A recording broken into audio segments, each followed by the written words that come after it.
আমরা যদি বিশ্বাস করি যে আল্লাহর পক্ষ থেকে কোরআন নাজিল হয়েছে, তাহলে এটা তো মেনে নিতেই হবে যে কোরআনে যা আছে সব সত্য, তাই তো? আল্লাহ পাক কি মিথ্যা বলতে পারেন? নাউযুবিল্লাহ। এখন কোরআন এবং হাদিসের অনেক বিষয় আমরা প্রমাণ করতে সক্ষম হই আমাদের ক্ষুদ্র জ্ঞানে। আবার এমন অনেক বিষয় আছে যেগুলো আমরা আমাদের ক্ষুদ্র জ্ঞানে প্রমাণ করতে পারি না। যেমন ফেরেশতার অস্তিত্ব কি আমরা প্রমাণ করতে পেরেছি? আপনি কি ল্যাবে প্রমাণ করতে পারবেন? জিন জাতির অস্তিত্ব আমরা কি চোখে দেখে প্রমাণ করতে পারবো? কবরে আযাব দেওয়া হয়, আপনি কি এটা দেখে প্রমাণ করতে পারবেন? রূহ বা আত্মা বলে কিছু আছে আমাদের দেহের মধ্যে, এটা কি আপনি প্রমাণ করতে পেরেছেন? অনেক সময় মুমিন ব্যক্তি স্বপ্ন দেখে এবং স্বপ্নগুলো সত্য হয়, হয় কি না? এবং হাদিস এসেছে শেষ জামানায় মুমিন ব্যক্তির স্বপ্ন কিন্তু সত্য হবে বেশি বেশি। তো এখন এই যে এমন কিছু বিষয় যেগুলো আমরা বাহ্যিক জ্ঞান দিয়ে প্রমাণ করতে পারছি না, কিন্তু আল্লাহ রাব্বুল আলামিন বলেছেন এগুলো সত্য, আমরা চোখ বন্ধ করে বিশ্বাস করি কিনা? বিশ্বাস করেন কিনা? জান্নাত দেখেছেন? জাহান্নাম দেখেছেন? না দেখে বিশ্বাস করি কিনা? ইমানের কয়টা পিলার বলেন তো দেখে ভাই? কয়টা? ছয়টা। কয়টা? আল্লাহে বিশ্বাস, ফেরেশতাগণে বিশ্বাস, নবী রাসূলগণে বিশ্বাস, আসমানি কিতাব সমূহে বিশ্বাস, পরকালের জীবনে বিশ্বাস, তাকদীর বা ভাগ্যের ভালো মন্দে বিশ্বাস। এই ছয়টার মধ্যে শুধু কোরআন এবং মুহাম্মদ সাল্লাল্লাহু আলাইহি ওয়াসাল্লামকে বাদ দিয়ে আপনি কোনোটাই দেখেন না। দেখেছেন? আল্লাহকে দেখেছেন? ফেরেশতা মণ্ডলী, আগের আসমানি কিতাবগুলো, মুহাম্মদ সাল্লাল্লাহু আলাইহি ওয়াসাল্লামকে সাহাবীরা দেখেছেন, আপনি কি দেখেছেন? আগের নবী রাসূলদেরকে দেখেছেন? পরকালের জীবন দেখেছেন? তাকদীর বা ভাগ্যের ভালো মন্দ দেখেছেন? এই যে না দেখে যে আমরা বিশ্বাস করছি, এটার নাম হচ্ছে গায়েবে বিশ্বাস। কিসে বিশ্বাস? এটাই আল্লাহ পাক বলছেন আলিফ লাম মিম যালিকাল কিতাব লা রাইবা ফিহ। আলিফ লাম মিম, এটা এমন একটা কিতাব যেই কিতাব নিয়ে কোনো সন্দেহ সংশয় নাই। হুদাল লিল মুত্তাকিন, এই কিতাব মুত্তাকিদেরকে পথ দেখাবে। কারা মুত্তাকি? আল্লাযীনা ইউমিনুনা বিল গায়বি, যারা এই অদৃশ্যে বিশ্বাস করে। বলেন সুবহানাল্লাহ। আল্লাহ পাকের আদেশ পালন করার নিমিত্তে, তার ইবাদত করার নিমিত্তে আমরা আল্লাহ পাকের এই আদেশগুলোকে না দেখেই বিশ্বাস করি। এখন কিছু মানুষ বলতে পারে তাহলে এগুলোর বৈজ্ঞানিক ব্যাখ্যা কি? উত্তর হচ্ছে এই যে কোরআন এবং হাদিসের সবকিছুকে বৈজ্ঞানিক ব্যাখ্যার মানদণ্ডে উত্তীর্ণ হয়ে আসতে হবে জরুরি না এটা। কারণ বিজ্ঞানের অনুসিদ্ধান্তগুলো সময়ে সময়ে বদলে যায়। আল্লাহ রাব্বুল আলামিনের বিধান কখনো বদলাবে না ইনশাআল্লাহ। কথা কি বুঝতে পারছেন? আর আল্লাহ রাব্বুল আলামিন আমাদেরকে অসীম জ্ঞান দিয়ে সৃষ্টি করেন নাই, ক্ষুদ্র জ্ঞান দিয়ে সৃষ্টি করেছেন। আমরা আমাদের ক্ষুদ্র জ্ঞানে এতটুকু প্রমাণ করতে পারবো না, ভালো করে বোঝেন, আমরা আমাদের ক্ষুদ্র জ্ঞানে এতটুকু প্রমাণ করতে পারবো না যে আগামীকাল আপনার সাথে কি ঘটবে। বলতে পারবেন? কেউ পারবে? তো যে মানুষ তার সাথে আগামীকাল কি ঘটবে সেটাই বলতে পারছে না, সেই মানুষ কি আল্লাহ রাব্বুল আলামিনের এই মহাবিশ্বের অসীম জ্ঞানের অতল তলে ডুব দিতে পারবে? আমি বলছিলাম ইমানের 6 পিলার কি আপনি চোখে দেখেছেন? তারপরে বিশ্বাস করি কিনা ভাই? আচ্ছা, এখন আমরা এই জায়গায় ছিলাম যে আল্লাহ পাকের জ্ঞানটা অসীম। আল্লাহ পাকের জ্ঞান কি ভাই? আমি অসীমের একটা উদাহরণ দিয়ে বোঝাচ্ছি। মনে করেন এখানে আমরা যারা উপস্থিত আছি, আমরা সবাই জান্নাতে চলে গেলাম, মনে করেন, আল্লাহ কবুল করুন। জান্নাতে যাওয়ার পরে কি সময় শেষ হয়ে যাবে না সময় আরো চলতে থাকবে? আচ্ছা, জান্নাতে যাওয়ার পরে 1 কোটি, 2 কোটি, 5 কোটি, 10 কোটি, 100 কোটি বছর পর এই জান্নাতীরা কি করবে, কি খাবে, কোথায় ঘুরবে, কোথায় ফিরবে, আল্লাহ রাব্বুল আলামিন এখনই সেটা জানেন। আলহামদুলিল্লাহ, বলেন আল্লাহু আকবার। আল্লাহকে চিনি একটু, আল্লাহ পাক এখনই সেটা জানেন, এই মুহূর্তে জানেন। যদি এখানে কোনো ভাই থাকেন, ফর এক্সাম্পল অমুক ভাইয়ের নাম আব্দুল্লাহ, এই ভাই মনে করেন জান্নাতে যাবেন ইনশাআল্লাহ, কথার কথা বলছে, কথার কথা। এখন তিনি জান্নাতে যাওয়ার 100 কোটি বছর পরে কোন হুরের সাথে কোথায় ঘুরে বেড়াবেন আল্লাহ পাক এখনই তা জানেন। আল্লাহ পাককে চিনতে শিখুন। আবার আমাদের মধ্যে আল্লাহ না করুক কেউ যদি জাহান্নামে যায়, সে ব্যক্তি জাহান্নামে যাওয়ার কোটি কোটি বছর পর কি আযাব ভোগ করবে আল্লাহ পাক এখনই এই মুহূর্তে সেটা জানেন। আলহামদুলিল্লাহ। এবং আগেও জানতেন। আল্লাহ পাকের কোনো শুরু নাই, আল্লাহ পাকের কোনো শেষ নাই। আল্লাহ পাকের কোনো শুরু নাই, আল্লাহ পাকের কোনো শেষ নাই। এমন নয় যে আল্লাহ পাক আমাদেরকে সৃষ্টি করে সৃষ্টিকর্তা হয়েছেন, রিজিক দাতা হয়েছেন, পালনকর্তা হয়েছেন, এমন নয়। সৃষ্টি করার আগে থেকেই আল্লাহ পাক সৃষ্টিকর্তা, পালনকর্তা, রিজিক দাতা সবকিছুই ছিলেন। বলেন আল্লাহু আকবার। আল্লাহ পাক একজন, তার কোনো শরীক নাই। আল্লাহ রাব্বুল আলামিনের জ্ঞান অসীম, এটার উদাহরণ হাদিসে দেওয়া হয়েছে এভাবে যে মূসা এবং খিদির আলাইহিস সালাম নৌকায় সফর করছেন, একটা পাখি এসে নদী থেকে এক ফোঁটা পানি খেয়ে চলে গেল। তখন খিদির আলাইহিস সালাম বলছেন, হে মূসা, এই পাখিটা নদী থেকে যতটুকু পানি পান করতে পেরেছে, এই পানিটুকু হচ্ছে পুরো পৃথিবীর সমস্ত মাখলুকের জ্ঞান। আর এই পুরো নদীতে যত পানি আছে, এই সাগরে যত পানি আছে, এগুলো হলো আল্লাহ রাব্বুল আলামিনের জ্ঞান। আমি কি বুঝতে পারছি ভাই? এখন সেই আল্লাহ রাব্বুল আলামিন যখন কোনো বিষয়কে সত্য বলবেন, সেটা সত্য কিনা আল্লাহ পাক এখন বলছেন, আমি জিন আর মানব জাতিকে শুধু আমার ইবাদত করার জন্য সৃষ্টি করেছি। তার মানে জিন সত্য কিনা? আচ্ছা, একটু বলে দেই, মানুষের মধ্যে যেমন ভালো মন্দ আছে, জিন জাতির মধ্যেও কি আছে? ভালো মন্দ আছে। দুষ্ট জিন মানুষের ক্ষতি করার চেষ্টা করে। কি করে ভাই? এবং দিন দিন কিন্তু এর প্রভাবটা বাড়ছে। তো এখান থেকে বাঁচার জন্য কিছু প্রোটেকশন আগে বলে দেই, তারপর সামনে যাই। প্রত্যেক দিন সকালে এবং সন্ধ্যায় 3 বার করে সূরা ইখলাস পড়বেন। কুল হুয়াল্লাহু আহাদ, আল্লাহুস সামাদ, লাম ইয়ালিদ ওয়া লাম ইউলাদ ওয়া লাম ইয়াকুল লাহু কুফুয়ান আহাদ। সকালে সন্ধ্যায় কয়বার? 3 বার। আর 3 বার পড়বেন সূরা ফালাক, কুল আউযু বিরাব্বিল ফালাক, এই সূরা। আর 3 বার পড়বেন সূরা নাস, কুল আউযু বিরাব্বিন নাস। এটা প্রত্যেক ফরজ নামাজের পর একবার করে পড়বেন আয়াতুল কুরসি। আয়াতুল কুরসি কোন সূরা আছে? কত নাম্বার আয়াত? মাশাআল্লাহ, 255। আল্লাহু লা ইলাহা ইল্লা হুয়াল হাইয়ুল কাইয়্যুম, এখান থেকে শেষ পর্যন্ত। আর কি করবেন? রাতের বেলা ঘুমানোর সময় পড়বেন সূরাতুল বাকারা, এর শেষের 2টা বা 3টা আয়াত। লিল্লাহি মা ফিস সামাওয়াতি ওয়া মা ফিল আরদ, এখান থেকে ফানসুরনা আলাল কওমিল কাফিরিন পর্যন্ত। নবী সাল্লাল্লাহু আলাইহি ওয়াসাল্লাম বলেছেন, রাতের বেলা কেউ যদি সূরা বাকারার শেষের এই 2টা 3টা আয়াত পড়ে ঘুমায়, সারা রাত আপনি যদি ইবাদতে থাকতেন, যে নেকি পেতেন, এটা পড়ে ঘুমানোর ফলে সেই নেকি পাবেন ইনশাআল্লাহ। এখন বলেন দেখি, কতজনের সূরা বাকারার শেষের 3টা আয়াত মুখস্থ আছে? মাশাআল্লাহ।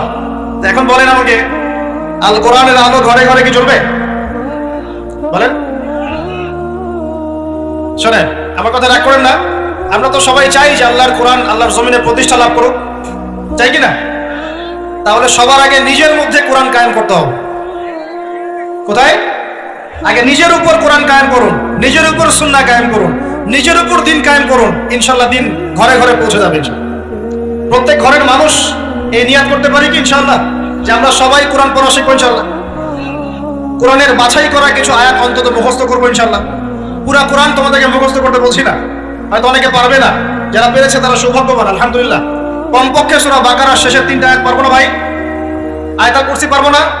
সূরা ফালাক, সূরা নাস, সূরা ইখলাস, সূরা কাফিরুন, সূরা হাশরের শেষের 3টা আয়াত, সূরা কাহফ এর প্রথম 10 শেষ 10 আয়াত, সূরা কাহফ প্রথম 10 শেষ 10 আয়াত, সূরা সাফফাত এর প্রথম 10 আয়াত, সূরা আর রহমান, সূরা ইয়াসিন, সূরা মুলক। এই যে কমন জিনিসগুলো, এগুলো মুখস্থ করতে পারবো না ভাই ইনশাআল্লাহ? আল্লাহ পাক সবাইকে তৌফিক দান করুন, বলি আমিন। আর এখন যারা বিয়ে শাদী করেন নাই, নিয়াত করেন যে আপনাদের ঘরে যে সন্তান আসবে, আচ্ছা সন্তানের আগে বউয়ে আসে নাকি? আচ্ছা, যারা বিয়ে শাদী করেন নাই নিয়াত করেন, দিনদার, মুত্তাকি, পরহেজগার, কোরআনওয়ালা মেয়ে ছাড়া বিয়ে করার দরকার নেই। বাস বাস বাস বাস বাস। শোনেন, এর মানে এই নয় যে খালি মাদ্রাসার মেয়েদেরকে বিয়ে করবেন, বরং এমন অনেক দিনী বোন আছেন আমাদের স্কুল কলেজ ইউনিভার্সিটিতে পড়েন, তারা অনেক বেশি দিন চর্চা করেন। মাশাআল্লাহ। আমি বলেছি কোরআনওয়ালা, দিনদার, পর্দাশীল নারী বিয়ে করবেন। এবং দ্বিতীয় নিয়াত করেন, যে সন্তানই হবে কমপক্ষে একটা সন্তানকে হাফেজে কোরআন বানাবেন ইনশাআল্লাহ, একটা সন্তানকে আলেম বানাবেন ইনশাআল্লাহ। আপনার মেয়ে হলে সেই মেয়েকে আয়েশা রাদিয়াল্লাহু আনহার মতো বানান ইনশাআল্লাহ। আপনার ছেলে হলে আপনার ছেলেকে আবু বকর, ওমর, ওসমান, আলী রাদিয়াল্লাহু আনহুম আজমাইন তাদের আদর্শে করে তোলেন ইনশাআল্লাহ। পারা যাবে না ভাই? যখন ঘরে ঘরে কোরআনওয়ালা মানুষ তৈরি হবে না, আল্লাহর জমিনে আল্লাহর দ্বীন এমনি প্রতিষ্ঠা হয়ে যাবে ইনশাআল্লাহ। বাতিল কোন দিক পালিয়ে যাবে? ঠিক নাই? সবকিছু শেষ আছে না বলেন তো? সবকিছু শেষ আছে। নমরুদ আছে না নাই? দুনিয়াতে আছে। মানুষ তার নামও স্মরণ করে। যখন সে দুনিয়া ছিল মনে হচ্ছিল দুনিয়াটাই তার মনে হচ্ছিল কি দুনিয়াটাই নমরুদের।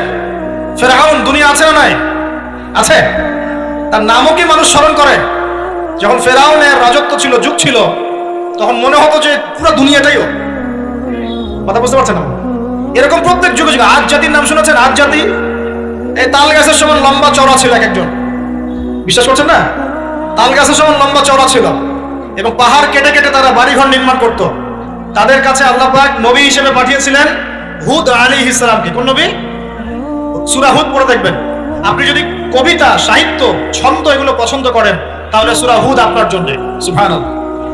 আপনি যদি কবিতা, সাহিত্য, ছন্দ, বালাগাত পছন্দ করেন, সূরা আর রহমান আপনার জন্য, সূরা হুদ আপনার জন্য, সূরা শুআরা এগুলো আপনার জন্য। এত চমৎকার কাব্যিক বিন্যাস আছে, কবিতার ছন্দে ছন্দে উপন্যাস ব্যাখ্যা করা হয়েছে। সুবহানাল্লাহ। মানুষ তো কোরআনকে মূল্যায়ন করে না। আমি লাস্ট জুমার খুতবার একটা লেকচারে বলেছিলাম, সূরা ইউসুফ, এই যে এখন সারা বিশ্বে অর্থনীতি নিয়ে যে কত কথা হচ্ছে, অর্থনৈতিক সংকট, এটা সেটা বলা হচ্ছে না, সবার ঘরে ঘরে এগুলো আলোচনা হয় তো, মাশাআল্লাহ। আপনি বিশ্বাস করেন সূরা ইউসুফের মাত্র 4টা আয়াতের মধ্যে আল্লাহ পাক এই পুরো বিশ্বের অর্থনৈতিক সমস্যার সমাধান দিয়ে দিয়েছেন। বলে দেব কি সমাধান? পরে বলছি। আগে আপনাদের এই পয়েন্টটা শেষ করি। ঘরে ঘরে কোরআনওয়ালা মানুষ তৈরি হবে তো ইনশাআল্লাহ। আল্লাহ কবুল করুন, বলি আমিন। কোরআনের এই বিশেষ সূরাগুলো মুখস্থ করতে পারবো তো ইনশাআল্লাহ ভাই? এগুলো নিয়মিত চর্চা করলে আপনাকে দুষ্ট জিন, জাদু, বদনজর এগুলো গ্রাস করবে না ইনশাআল্লাহ। আরেকটা বইয়ের নাম বলে দেই, বই কিনবেন। আমি যে প্রত্যেকটা লেকচারে একটা একটা করে 2টা করে বইয়ের নাম বলি, বইগুলো কিনবেন আল্লাহর রাস্তায়। আজকে শুধু একটা বইয়ের নাম বলবো না, আজকে আমি এমন একজন রাইটারের নাম বলে দিব যে রাইটারের সবগুলো বই বাসায় কিনবেন আপনারা ইনশাআল্লাহ। যদি আপনি এই রাইটারের, এই আলেমের সবগুলো বই বাসায় রাখতে পারেন এবং চর্চা করতে পারেন, ইনশাআল্লাহ আপনি সিরাতুল মুস্তাকিমেই থাকবেন ইনশাআল্লাহ। আমি আপনার জিম্মেদার হচ্ছি ইনশাআল্লাহ। যদি আপনি পথভ্রষ্ট না হয়ে যান, এই বইগুলোতে এত চমৎকার করে গাইডলাইন দেওয়া আছে, আপনি ইনশাআল্লাহ সঠিক পথেই থাকবেন। নামটা বলে দিব, সবার প্রিয় আলেম, পুরো বিশ্বের, শুধু বাংলাদেশের নয়, অন্যতম একজন প্রিয় আলেম, বিদগ্ধ আলেমে দ্বীন আল্লামা মুফতি তাকি উসমানী দামাত বারাকাতুহু। নাম শুনেছেন? এই নামটা শুনেছেন? আচ্ছা, তার অনেক বই আছে, প্রায় 200, 300, 400। সবগুলা বই বাসায় কিনবেন ইনশাআল্লাহ। ইবাদত নিয়ে বই আছে, মুআমালাত নিয়ে বই আছে, তাসাউফ নিয়ে বই আছে, জিকির নিয়ে বই আছে, অর্থনীতি নিয়ে বই আছে, ওয়ার্ল্ড অ্যাফেয়ার্স নিয়ে বই আছে, প্রতিটা সাবজেক্ট ধরে ধরে বই আছে। কোথায় পাবেন? এই তো অনলাইনে অনেক বুকশপ আছে না, এগুলোতে পাবেন। বাংলা বাজারে, ঢাকায় পাবেন। এগুলো অনুবাদ হয়ে গেছে আলহামদুলিল্লাহ। এবং বাংলাদেশে অনেক স্টুডেন্ট আছে তার হাতে গড়া, তাদের ইলম, তাদের আমল, তাদের আখলাক দেখলে পরকালকে চেনা যায়। মাশাআল্লাহ। বই কিনতে পারবেন তো একটু ইনশাআল্লাহ? আরে ভাই, ইউনিভার্সিটির ক্যান্টিনে বসলেই তো 100 টাকা শেষ হয় আপনার। আর ক্যান্টিনে যদি বোরখাওয়ালা কাউকে নিয়ে বসেন তাহলে তো শেষ। এখন সহি প্রেম করে মানুষ। এক ভাই প্রশ্ন করেছে সেদিন, কালকেই, যে সে দিনের পথে ফিরে এসেছে কিন্তু তার গার্লফ্রেন্ডকে ভুলতে পারে না। তো বলছে, ভাই তাকে দাওয়াত দেওয়ার খাতিরে হলেও কি ফোনে কথা বলা যাবে? কি উত্তর দিব বলেন? আপনি পবিত্র হতে যাচ্ছেন কিনা? পবিত্র হতে যাচ্ছেন, পবিত্র পথে আসতে যাচ্ছেন, তাহলে অপবিত্র পথে আবার কেন ফিরে যাবেন? এগুলো কি হালাল না হারাম? আল্লাহ পাক বলেছেন, লা তাকরাবু জিনা, জিনার ধারের কাছেও যেও না, ধারের কাছেও যেও না। দেখেন, এই একই কথা আল্লাহ পাক আদম এবং হাওয়া আলাইহিস সালামকে এইরকম শব্দে বলেছিলেন, ওয়ালা তাকরাবা হাযিহি শাজারা, তোমরা এই গাছের ফল খেও না এমন নয়, তোমরা এই গাছের কাছেও যেও না। আমার কথা কি বুঝতে পারছেন? এই বাঁশ অতিক্রম করে এসো না এমন নয়, এই বাঁশের কাছেও বসবা না। বুঝতে পারছেন কথা?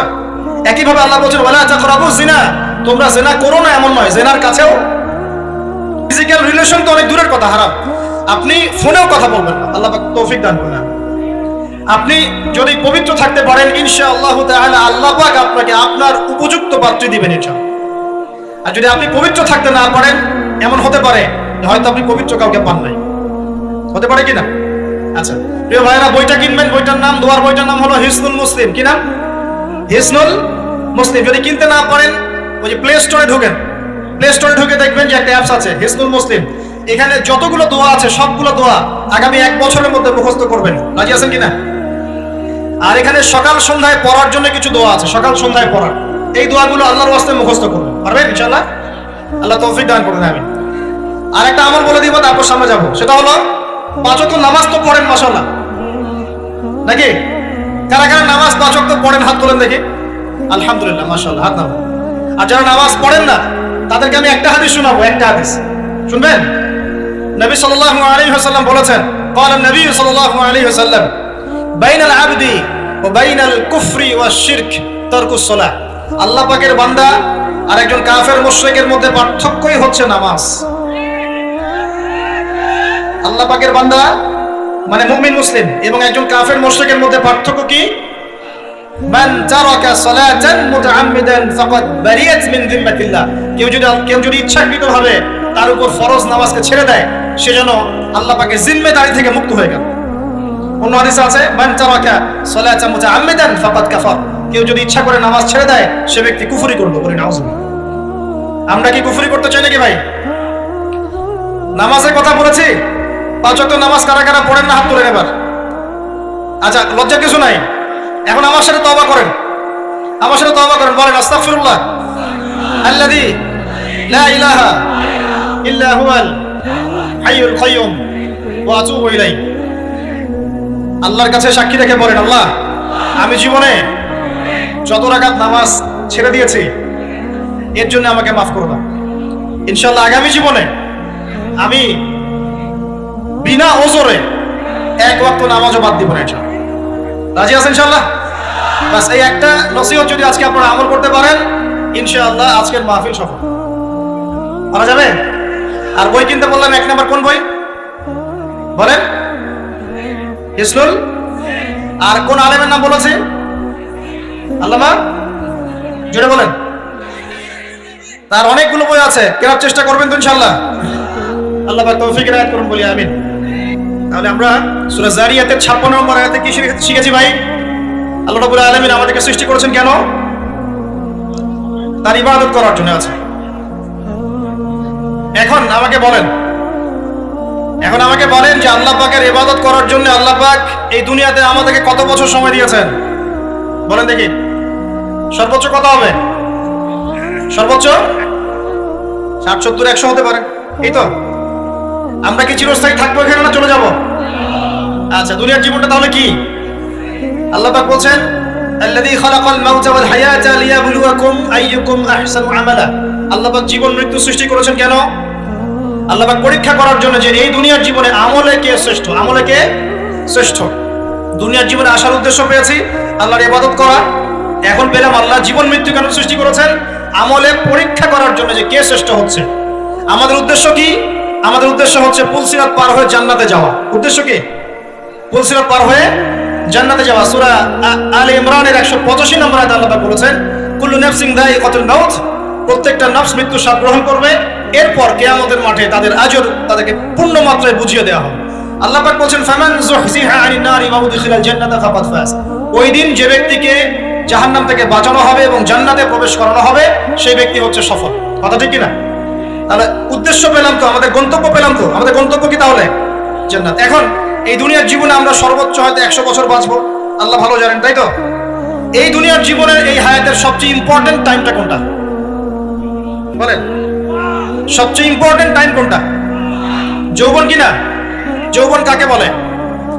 যৌবন কাকে বলে? কত বছর থেকে কত বছর পর্যন্ত?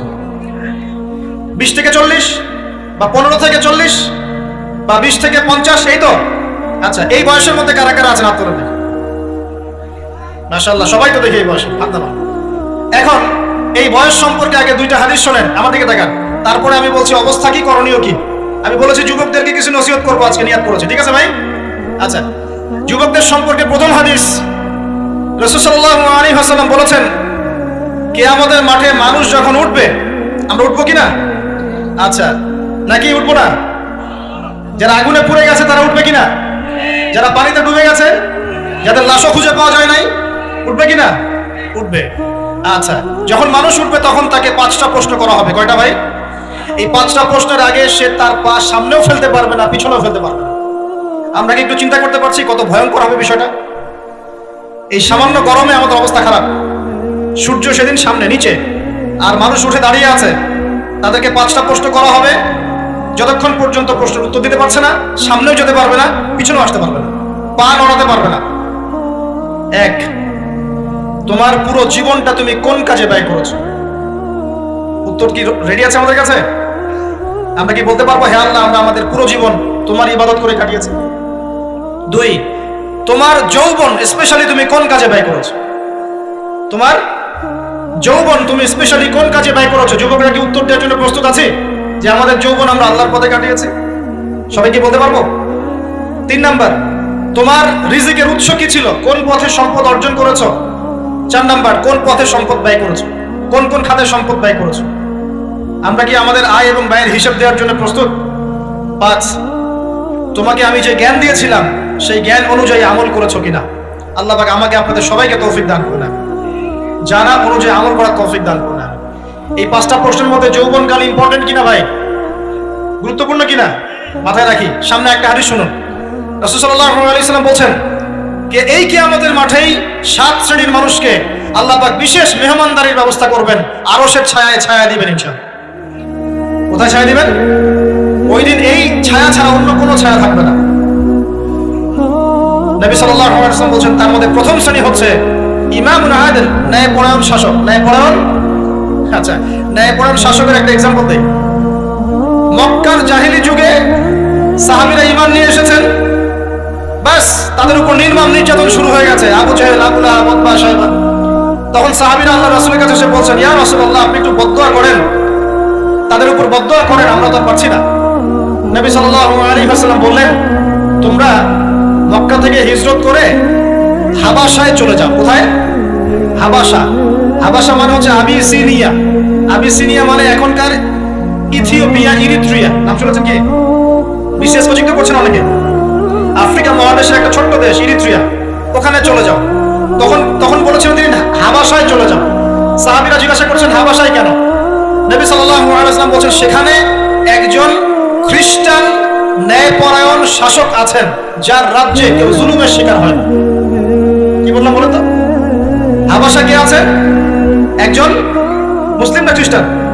খ্রিস্টান ন্যায়পরায়ণ শাসক আছেন যার রাজ্যে কেউ জুলুমের শিকার, মুসলমান নন এমন একজন শাসকের প্রশংসা করে আমাদের নবীজি বললেন তার রাজ্যে কেউ জুলুমের শিকার হয়। সুবহানাল্লাহ। সাহাবীরা সেখানে হিজরত করলেন।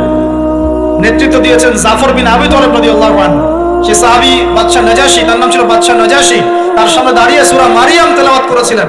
ওই সূরা মারিয়ামে ইয়াহইয়া, যাকারিয়া, ঈসা, তার মা, এই গল্প ঘটনাগুলো আছে। এই সূরার তেলাওয়াত শুনে বাদশা নাজাশীর চোখ দিয়ে পানি পড়তে পড়তে দাড়ি ভিজে গিয়েছে। সুবহানাল্লাহ। সে সেখানে ঈমান নিয়ে আসেন, মুসলমান হন, আলহামদুলিল্লাহ। আমাদের নবীজি তার জানাজার নামাজ পড়েছিলেন। আমাদের নবীজি তার গায়েবানা জানাজার নামাজও পড়েছেন। সুবহানাল্লাহ। এখানে একটা পয়েন্ট খালি বলতে চাই, একজন অমুসলিম শাসক সম্পর্কে আমাদের নবীজি মন্তব্য করেছিলেন তার রাজ্যে কেউ জুলুমের শিকার হয় না।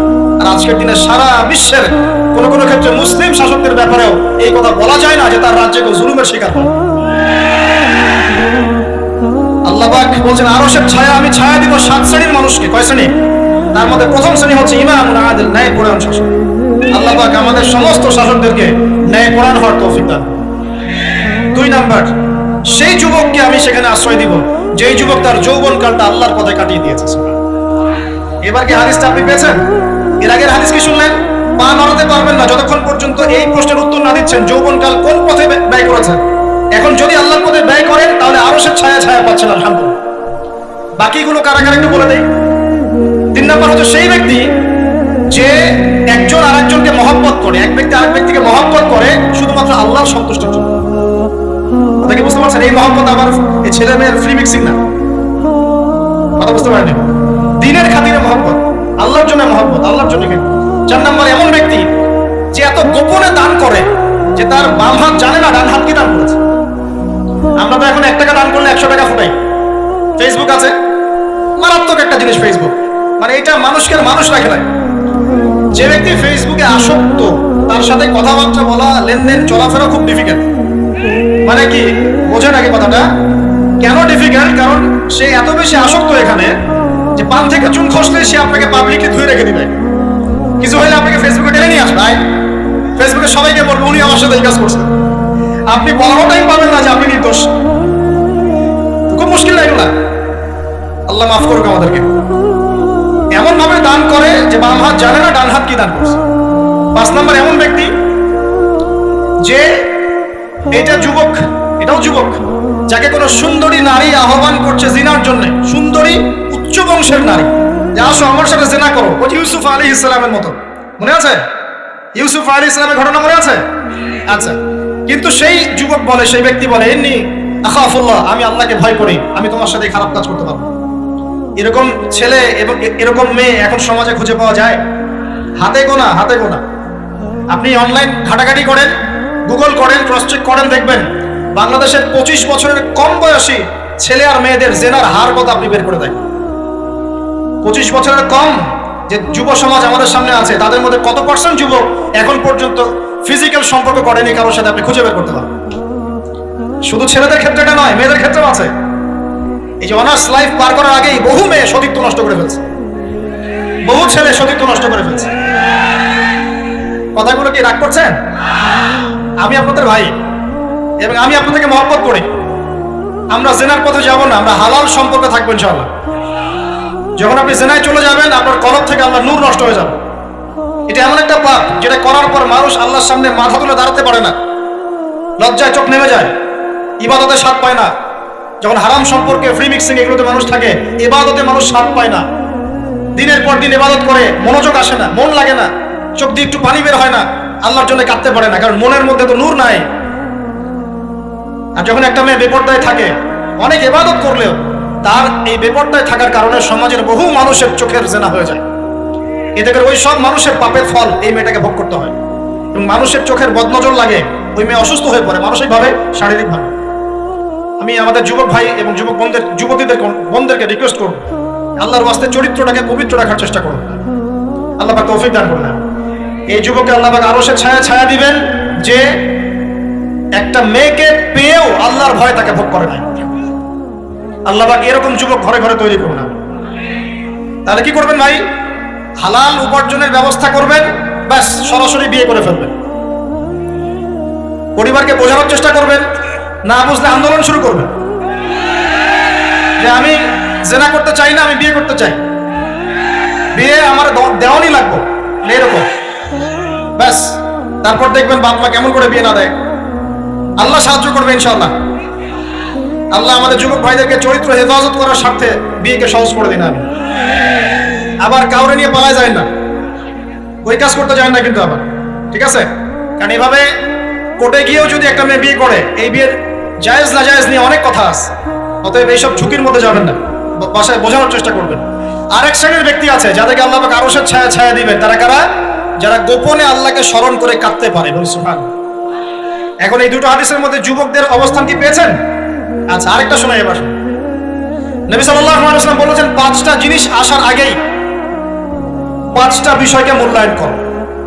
1, তোমার বার্ধক্য আসার আগেই তোমার যৌবনকে মূল্যায়ন করো। যৌবনের গুরুত্ব পেলেন তো এবার? তোমার মওত আসার আগেই তোমার জীবনকে মূল্যায়ন করো। অসচ্ছলতা আসার আগেই সচ্ছলতাকে মূল্যায়ন করো। অসুস্থতা আসার আগেই সুস্থতাকে মূল্যায়ন করো। এবং এই যে কথাটা বললাম যে তোমার বার্ধক্য আসার আগেই যৌবনকালটাকে মূল্যায়ন করো। এই হাদিসগুলোর মধ্যে আমরা সংক্ষিপ্ত পরিসরে যৌবনকালের গুরুত্ব পাচ্ছি কিনা ভাই? এখন এই যৌবনকালটা আমাদের কাটানো উচিত আল্লাহ পাকের ইবাদতের মধ্য দিয়ে। এই যৌবনকালটা আমাদের কাটানো উচিত কয়েকটা বিষয়ের মধ্য দিয়ে। তার মধ্যে আমি 10টা পয়েন্ট আপনাকে বলবো। কয়টা ভাই? 10টা। 1, এই যৌবনকালে সবার আগে আমাদের কর্তব্য হচ্ছে দ্বীনের ইলম অর্জন করা। কি করা ভাই? দ্বীনের ইলম অর্জন বলতে আমি কি বোঝাচ্ছি? দ্বীনি ইলম অর্জন বলতে আপনাকে আমি বোঝাচ্ছি যে কমপক্ষে কোরআনটুকু তেলাওয়াত করতে শিখুন, হাদিসগুলো পড়তে শিখুন, ইসলামী বইপত্র পড়াশোনা করুন, পাশাপাশি জেনারেল সাবজেক্টগুলো পড়াশোনা করুন। এদিকে আপনি এগিয়ে যান, এদিকেও এগিয়ে যান, দুই দিকে আগাতে থাকেন। এর পাশাপাশি বরেণ্য ওলামায়ে কেরামদের সহবতে থাকার চেষ্টা করেন। যারা রিনাউন্ড এবং বরেণ্য ওলামায়ে কেরাম, তাদের সহবতে থাকার চেষ্টা করেন।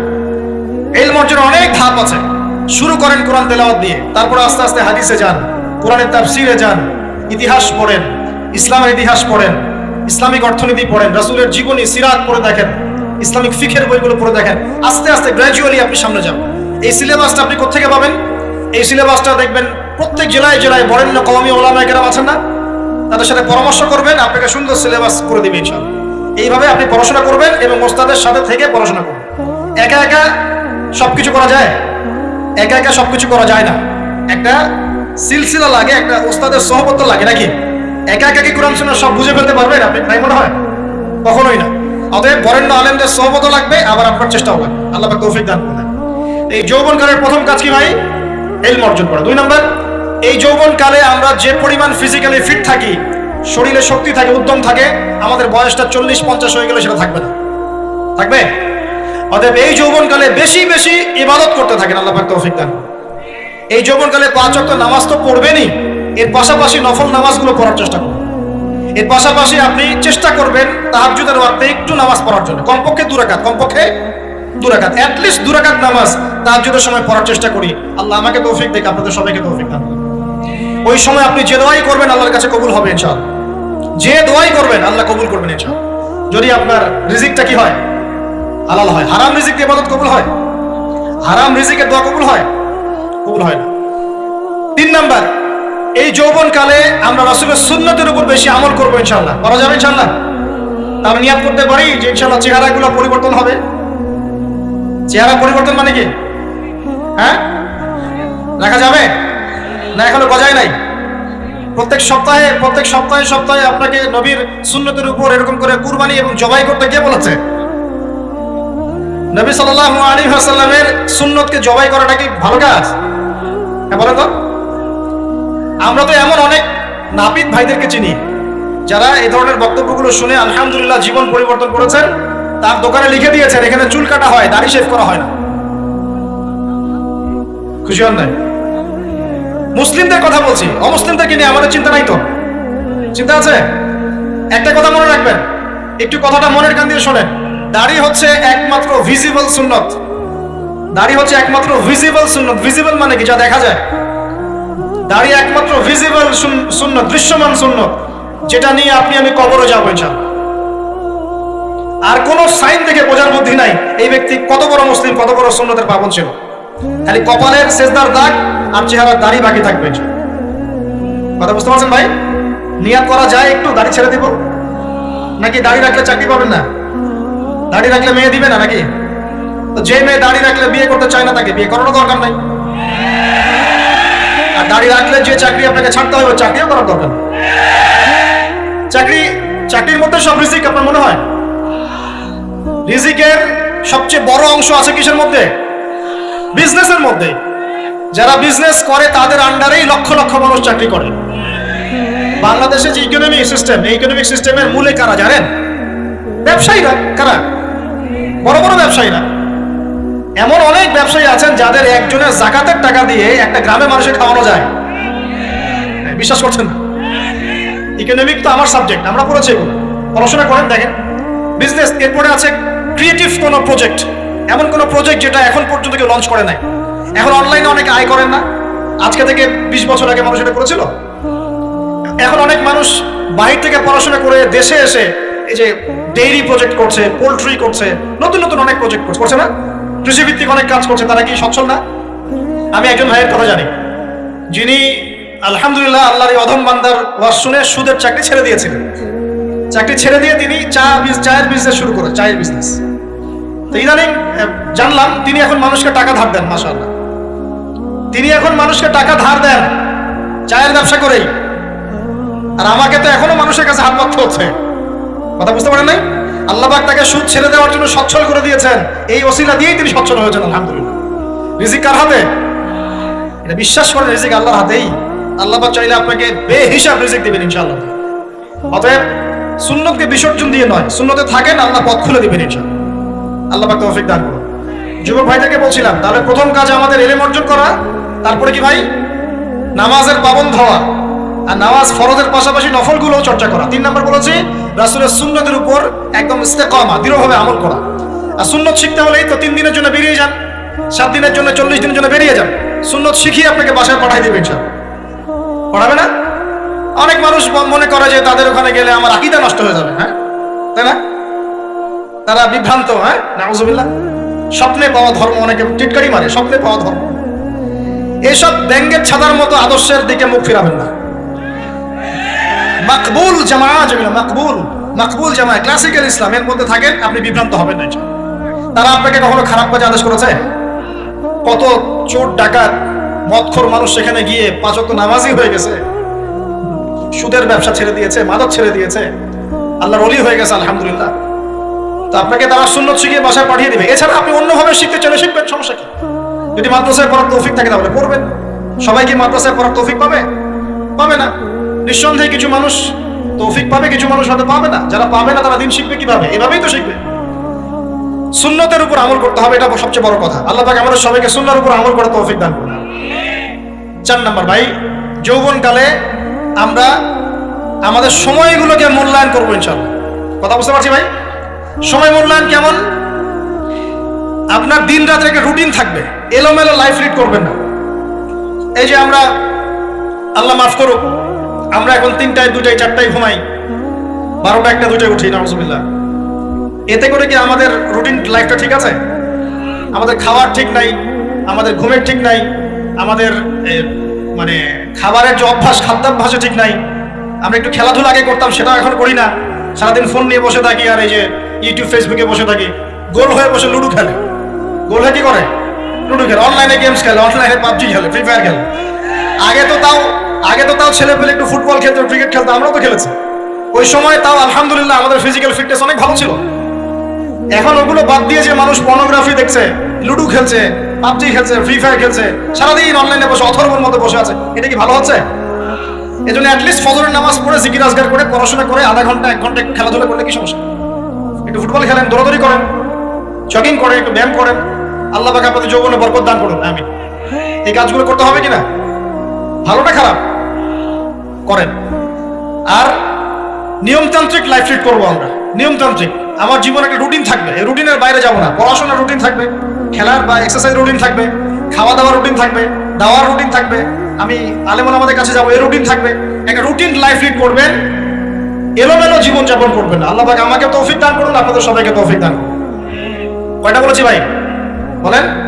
6 নাম্বার, যৌবনকালে সবচেয়ে বেশি বেঁচে থাকবো নারীর ফিতনা থেকে। কি থেকে ভাই? যৌবনকালে সবচেয়ে বেশি বেঁচে থাকবো কি থেকে? একটা হাদিস বলি, নবী সাল্লাল্লাহু আলাইহি ওয়াসাল্লাম বলেছেন, মা তারাকতু বা'দি ফিতনাতান আদাররু আলা রিজালি মিনান নিসা। আমি আমার পরে, নবীজি বলছেন, আমি আমার পরে পুরুষদের জন্য নারীদের চেয়ে ভয়ঙ্কর কোনো ফিতনা রেখে যাই নাই। কেমন ফিতনা? আপনি একটু অনেস্টলি বলেন তো দেখি, যে আমরা যারা পর্নোগ্রাফিতে টুকটাক আসক্ত বা এ ধরনের অনলাইনে বা অফলাইনে এই ধরনের হারাম সম্পর্কের সাথে আছি, মন থেকে কি আপনি ফিল করেন যে আল্লাহ আপনার সাথে আছেন?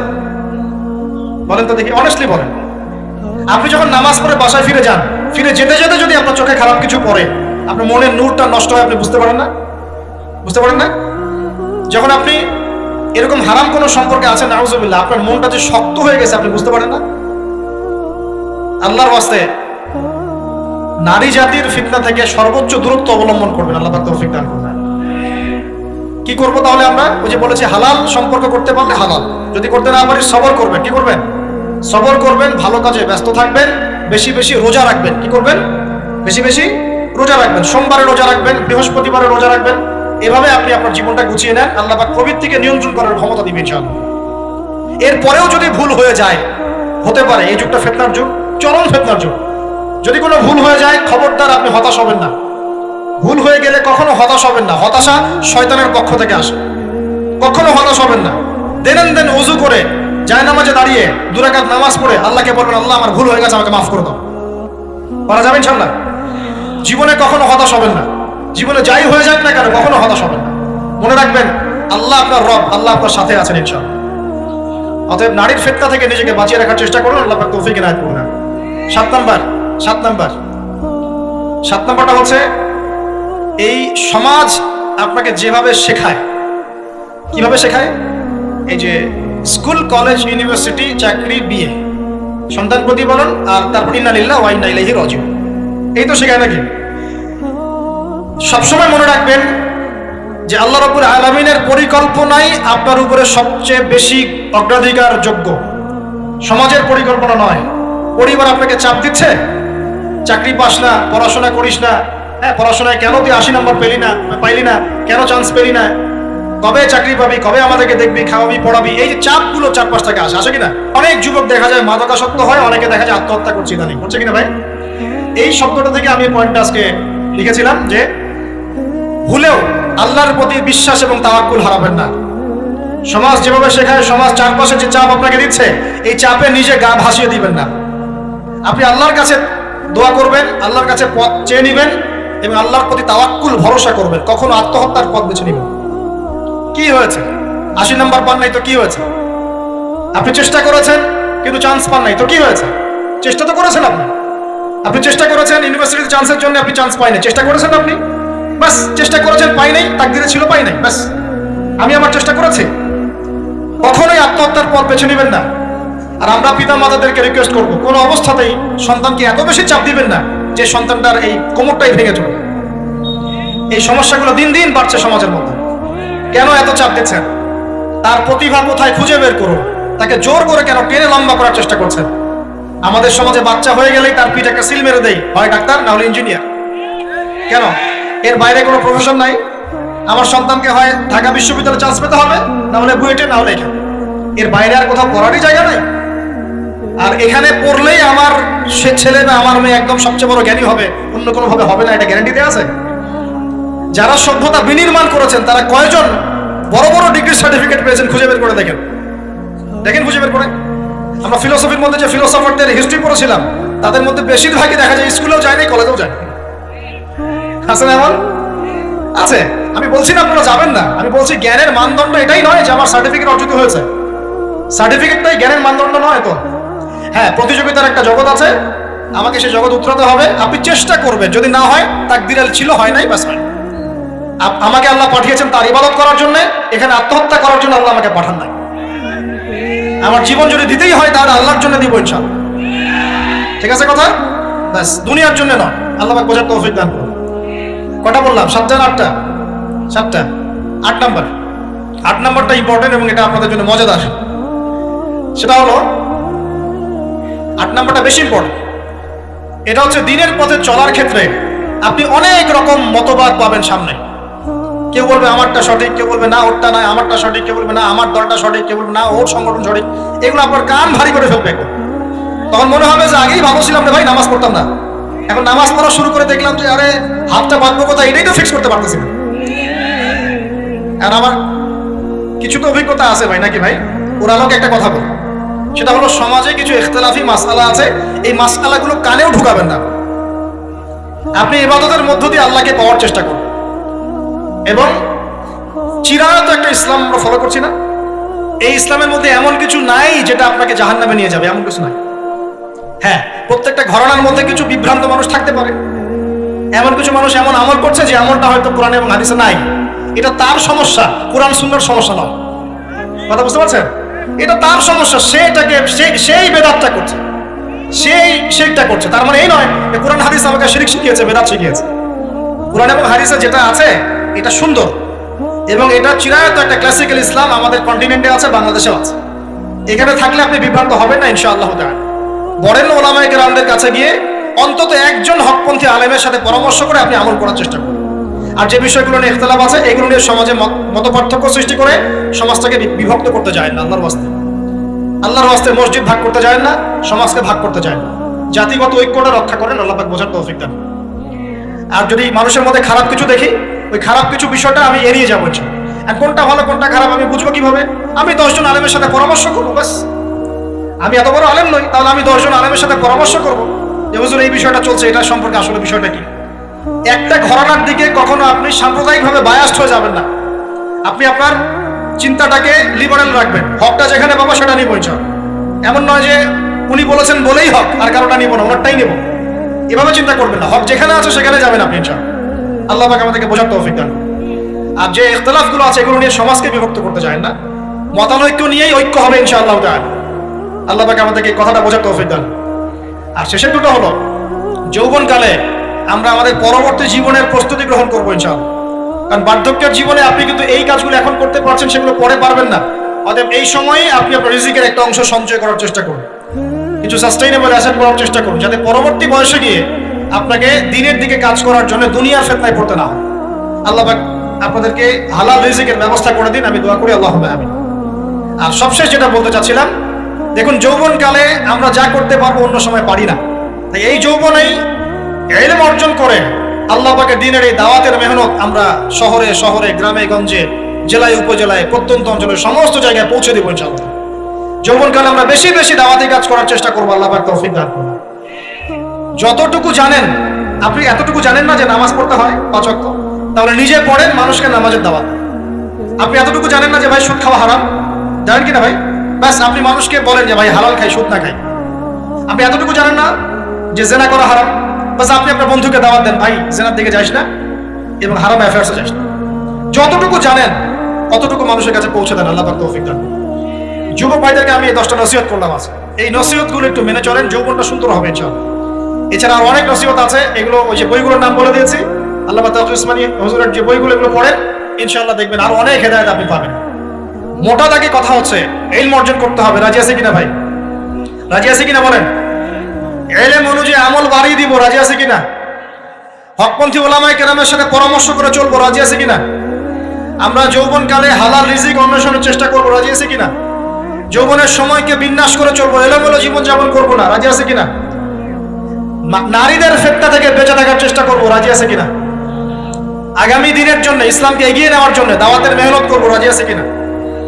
আচ্ছা, এখন আসেন, এগুলো আমাদের করণীয় ছিল না, আমাদের যুবকরা এখন করছে কি সেটা শুনুন। আমাদের যুবকরা এখন কিশোর গ্যাং করছে। কিশোর গ্যাং কি করছে?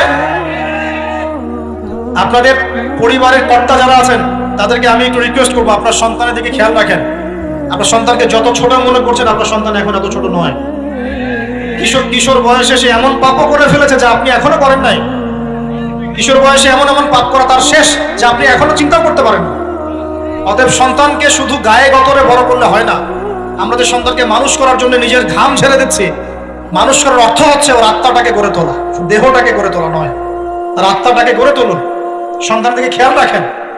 ঢাকা শহরে কিশোর গ্যাংয়ের দৌরত্ব টেকা যাচ্ছে না, রাস্তাঘাটে ছিনতাই করছে, মাদক সেবন করছে, মানুষের সম্পদ মোবাইল দুপ করে কেড়ে নিয়ে দৌড় দিচ্ছে, এক গ্যাং আরেক গ্যাংয়ের সাথে মারামারি করছে। এগুলো শিখছে কোত্থেকে? এগুলো শিখছে আপনার ওই যে অপসংস্কৃতি দেখে দেখে। পশ্চিম থেকে, আমাদের পার্শ্ববর্তী থেকে অনেক অপসংস্কৃতি ঢুকছে ভিতরে, ওটা দেখে দেখে দেখে দেখে শিখছে কি করতে হয় না। দুইটা গ্যাং তৈরি করছে এবং সিনেমাতে যেমন দেখানো হয় সে নিজেকে ওই রকম করে চিন্তা করা শুরু করেছে। এই কনসেপ্টগুলো মানুষ পাচ্ছে কোথায়? নাটক সিনেমা থেকে পাচ্ছে। একটা দল ক্রিয়েট করেছে, সে সেই দলের নেতা হয়েছে, আরেক দল তাকে মারতে আসছে, সে আবার তাকে মারতে যাচ্ছে। এই যে জিনিসগুলো, এগুলো নাটক সিনেমায় দেখানো হচ্ছে না? যুবকরা শিখছে কোত্থেকে এগুলা? বাংলাদেশের মেয়েদেরকে একসময় শেখানো হয়েছে তুমি সুন্দর না, তুমি কি না, তাদের মনে ঢোকান তুমি সুন্দর না, আরো সুন্দর হতে চাও, আরো সুন্দর হতে চাও, এই ক্রিম মাখো সুন্দর হয়ে যাও। এই একটা কনসেপ্ট ঢুকিয়ে দিয়েছে মাথায়, তুমি সুন্দর না, তোমাকে আরো সুন্দর হতে হবে। আল্লাহ তোমাকে যে সৌন্দর্য দিয়েছেন এটা যথেষ্ট না, অন্যরা আরো অনেক বেশি সুন্দর, তুমি সুন্দর না, এই ক্রিম মাখো সুন্দর হবে। এই করতে করতে করতে ক্রিমের ব্যবসা শুরু হলো। বাণিজ্য, সবকিছু পিছনে কি থাকে? বাণিজ্য, আর কিছু না। তারপর শুরু হলো যে পার্লার, অমুক ক্রিম তমুক ক্রিম, অমুক সোনো, এই সেই, বাস মেয়েরা পাগল হয়ে গেল। ব্যাস নতুন নতুন আমরা আমাদের সংস্কৃতি ধারণ করে যে কাপড় চোপড় গুলো পরি, কিছু মানুষ শেখালো এর চেয়ে এই ফ্যাশনটা ভালো, এটা পরো। ব্যাস ঈদে ঈদে নতুন নতুন ফ্যাশন আসা শুরু করবো। আর পাঞ্জাবি পায়জামা পরা তো আমাদের বাপ দাদাদের সুন্নত, বাঙালিদেরই সুন্নত। সব বাদ দিয়ে এখন আমরা কি শুরু করেছি দেখেন তো এগুলো কিন্তু মিডিয়া দিয়ে আপনাদেরকে ঢোকানো হয়, মিডিয়ার থ্রু দিয়ে। আমরা দেখছি এখন যুবকরা, বহু যুবক মাদকাসক্ত হয়ে যাচ্ছেন, হচ্ছেন কিনা? কিসের এত হতাশা ভাই? কি হয়েছে? আপনার গার্লফ্রেন্ড আপনাকে ছেড়ে চলে গেছে? তা গেছে না হয়তো, কি হয়েছে? কি হয়েছে? গার্লফ্রেন্ড ছেড়ে চলে গেছে তো কি হয়েছে? আল্লাহ পাকের জমিনে কি মেয়ের অভাব নাকি? 40 জন নারীর দায়িত্ব একটা ছেলেকে নিতে হবে সে জামানায়, মানে মা, বোন, ফুপু, খালা, স্ত্রী, এই সব মিলে 40 জন কাঁধে উঠে যাবে। এখন ঘরে ঘরে মেয়েদের সংখ্যা বাড়ছে না? নবীজি বলেছেন শেষ জামানায় মেয়েদের সংখ্যা বাড়বে, ছেলেদের সংখ্যা কমবে। কমছে কিনা ছেলেদের সংখ্যা? এখন হয়তো এভারেজ 100, 104, পরে দেখবেন আরো বেড়ে গেছে। শুধু আমেরিকার হিস্ট্রি ঘেটে দেখেন, ওখানে ছেলে মেয়ের অনুপাতটা কেমন। কমছে সব জায়গাতে, আরো সামনে কমবে। তো একজন গার্লফ্রেন্ড আপনাকে ছেলে চলে গেছে, বাস জীবনটা উৎসর্গ করে দিতে হবে তার জন্য? এখন কি ফেন্সিডিল, গাঁজা, ইয়াবা এগুলো সেবন করতে হবে? আপনাকে কে সৃষ্টি করেছেন ভাই? কি উদ্দেশ্যে? প্রথমে কি একটা বলেছে, কি উদ্দেশ্যে? আমাকে আল্লাহ পাঠিয়েছেন দুনিয়াতে নামাজ পড়তে, রোজা রাখতে, দিনের প্রচার করতে, দিনের জ্ঞান অর্জন করতে, এই তো। তা আমি একজন মেয়ের জন্য জীবন নষ্ট করে দিব কেন? আমি তাহলে আল্লাহর কাছে কি মুখ দেখাবো আর নবীর কাছে কি মুখ দেখাবো? ওখানে গিয়ে বলবো আল্লাহ আমি আমার অমুক প্রেমিকার জন্য আশায় হয়ে একদম জীবন দিয়ে দিয়েছি, আত্মহত্যা করেছি? গেছে ভাই, যাইতে দেন, যে ব্যক্তি আপনার অবস্থানকে মূল্যায়ন করে নাই সে আপনার যোগ্য ছিল না। এখন আপনি কি করবেন? নিজের অবস্থান উন্নত করেন, আপনার পিছনে লাইন ধরে ঘুরবে ইনশাআল্লাহ। এটাই বাস্তবতা। দুনিয়া খুব খারাপ জিনিস। মানুষ মানুষের অবস্থানকে মূল্যায়ন করে, মানুষ মানুষের অবস্থানকে মূল্যায়ন করে, কিন্তু আল্লাহ রাব্বুল আলামিন আপনাকে সর্বাবস্থায় ভালোবাসেন। এই যে আমরা এখন অনেক পাপ করছি না, আল্লাহ কি আমাদেরকে আযাব দিয়ে ধ্বংস করে দিয়েছেন? আল্লাহ পাক এখনো আমাদেরকে ভালোবাসেন, রহম করেন, অপেক্ষায় আল্লাহ পাক অপেক্ষা করছেন কখন তওবা করবে, আমি তওবা কবুল করব। এই কখন আমার বান্দা খালি একবার বলে আস্তাগফিরুল্লাহ, আল্লাহ পাক সাথে সাথে মাফ করে দেবেন। আর সেই আল্লাহকে ভুলে আপনি কার পিছনে ছুটছেন? আমরা কিন্তু নিয়াত করতে পারি ভাই যে আমরা যারা ওয়াজ শুনলাম জীবনে কোনোদিন সিগারেটে হাত দিব না। রাজি আছি ভাই?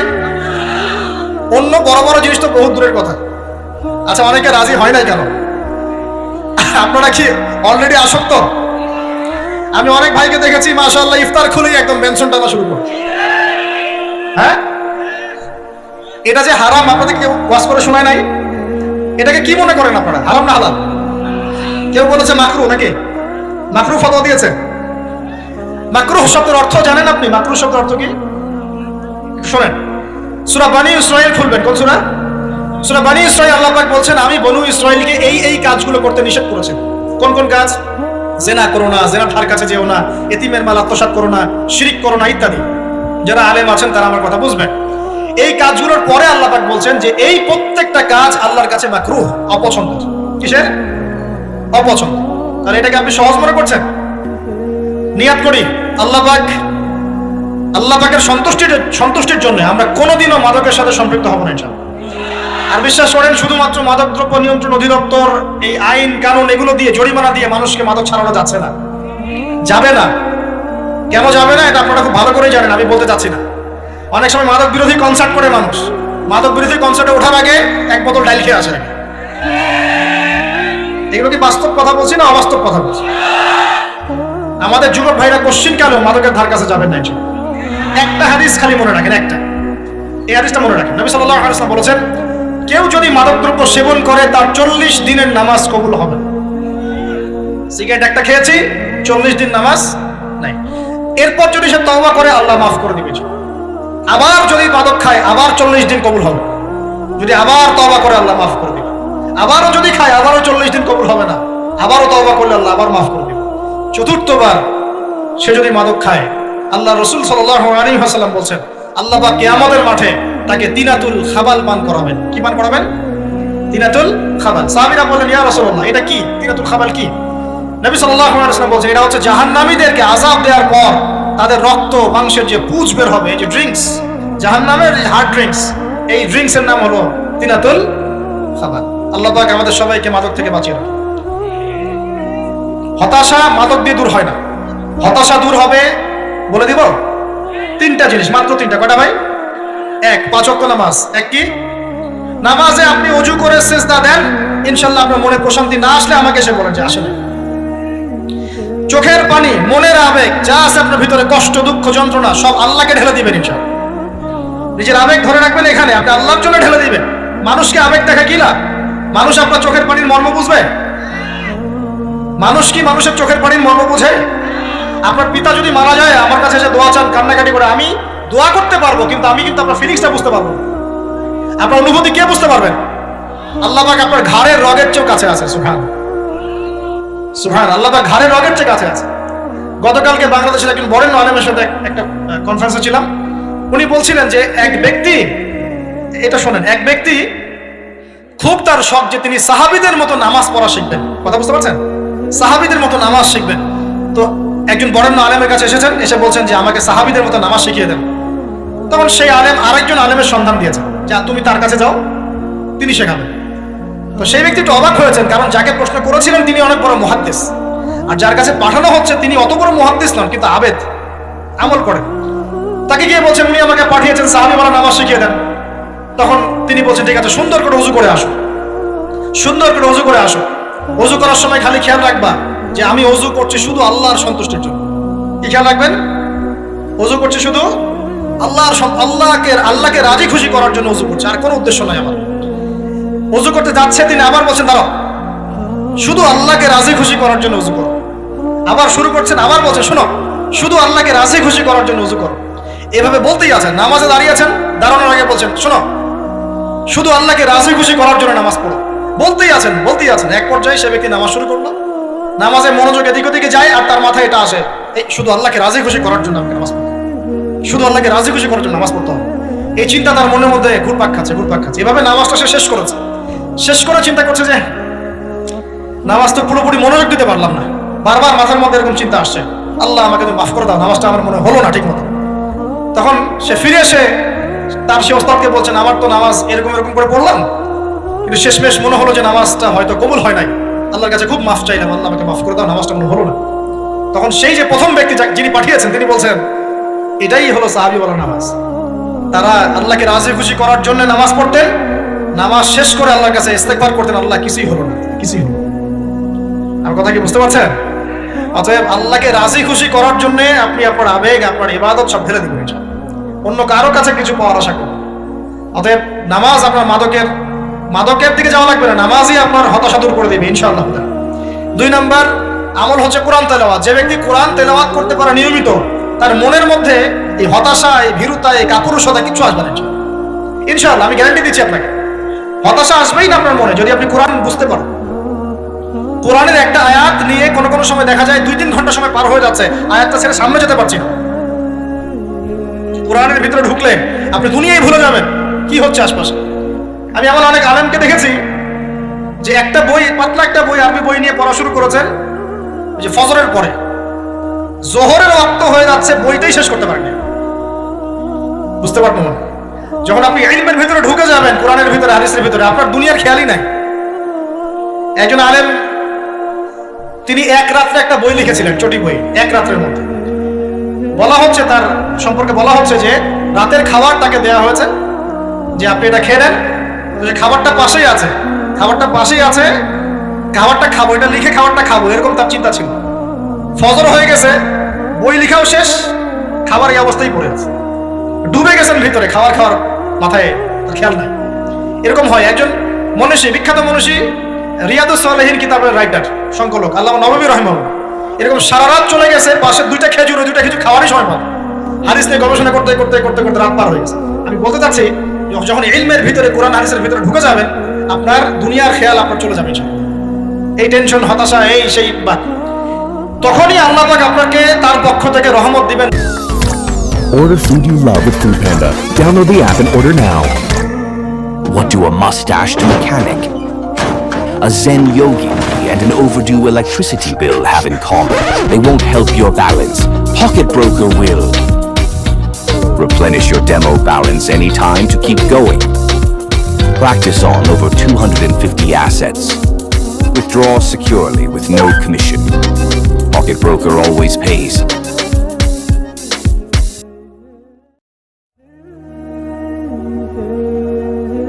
তার পক্ষ থেকে রহমত দিবেন, বরকত দিবেন, আল্লাহ আপনার দুনিয়ার কাজগুলো করে দিবেন ইনশাআল্লাহ।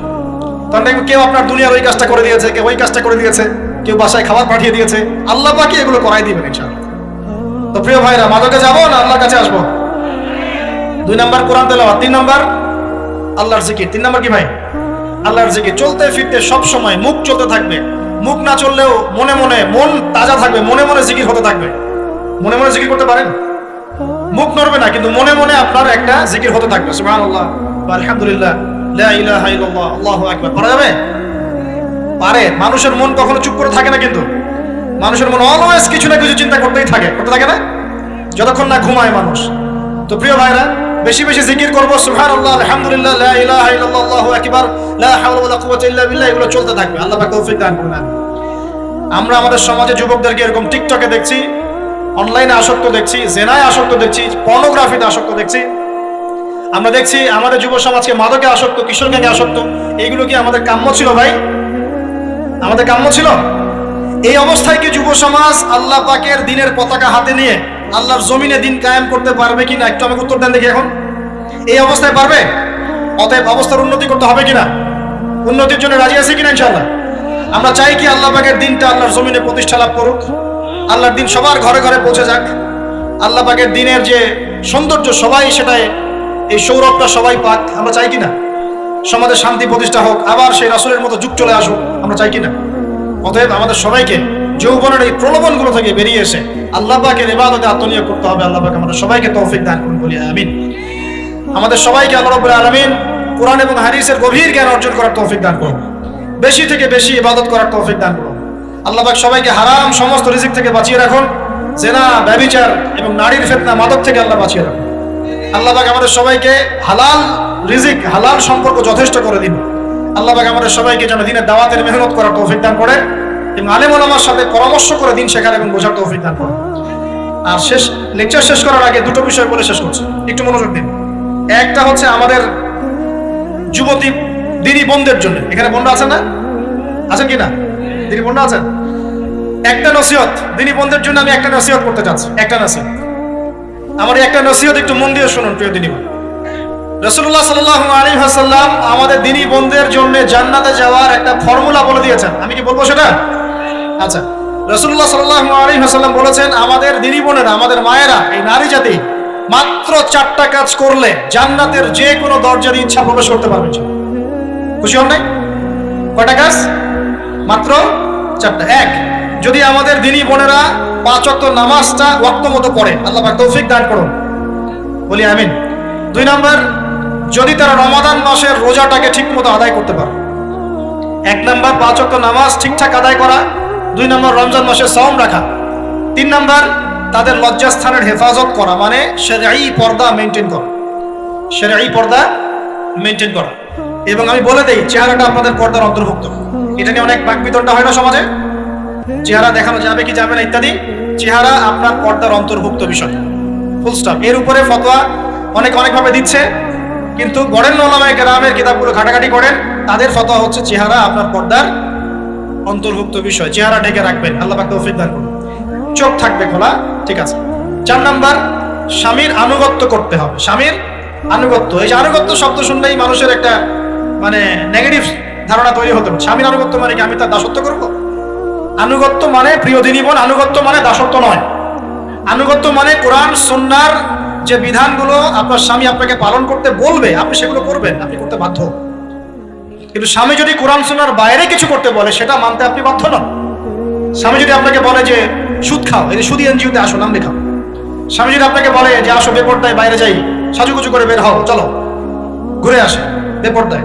স্বামী যদি বলে দেবরকে একটু খাবারটা দিয়ে আসো, আমার অফিসের কলিগ আসছে, খাবার পরিবেশন করো, আসো ডাইনিংয়ে আসো, এই যে হারাম কাজ, বেপরদার আদেশ করছে, সুদের আদেশ করছে, আপনি সেগুলো পালন করবেন। কিন্তু হালাল বৈধ যে কোনো বিষয় আপনি স্বামীর আনুগত্য করবেন, এটা আপনার ফরজ। এই 4টা কাজ যদি আপনি করতে পারেন, জান্নাতের যে কোনো দরজা দিয়ে ইচ্ছা